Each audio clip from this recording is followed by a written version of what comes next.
कारण 2-3 महिन्यानंतर लोकसभा निवडणुकी होतात. तो लोकसभा निवडणुकीच्या तोंडावर तुम्ही धारावीचा पहिला विरोध केला.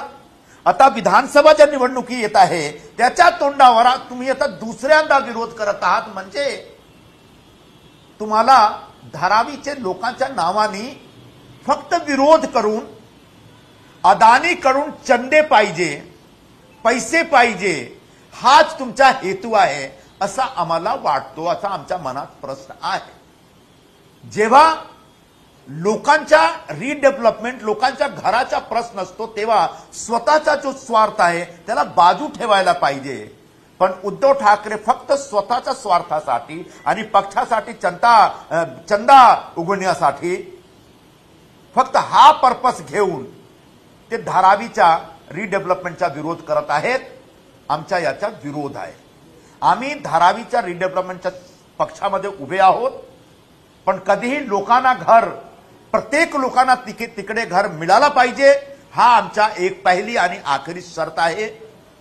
पात्र किंवा अपात्र सर्व प्रकारचे जो रहिवासी आहेत धारावीमध्ये त्यांना धारावी नाही तर दुसऱ्या ठिकाणावर नवधारावी जो एक प्रोजेक्ट आहे त्याच्यामध्ये सर्वांना घर भेटेल. ते सांगतात की 350 स्क्वेअर फीटच्या ऐवजी 500 स्क्वेअर फीटचा घर मिळाला पाहिजे. त्यांनी जो डॉक्युमेंट तयार केलेला आहे त्याच्यामध्ये 350 स्क्वेअर फीटचा घर देण्याचा त्यांनी अट ठेवला होता. जेव्हा तुम्ही डॉक्युमेंट तयार करत होता तेव्हा तुमच्या मनात हा प्रश्न नव्हता का? असा ढेर सारे काही प्रश्न आहेत ज्याच्यावर उद्धव ठाकरेचा जो विरोध आहे फक्त असा वाटतो की फक्त विरोधासाठी विरोध करतात, चंदा उगवण्यासाठी विरोध करतात. लोकांचा पुनर्वसन झाला पाहिजे हा विषय त्यांच्या मनात नाही आहे. झाला?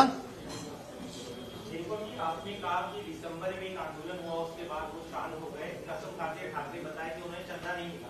क्या आप ये कह रहे हैं कि उनको भी टेम्पो भर भर के गया?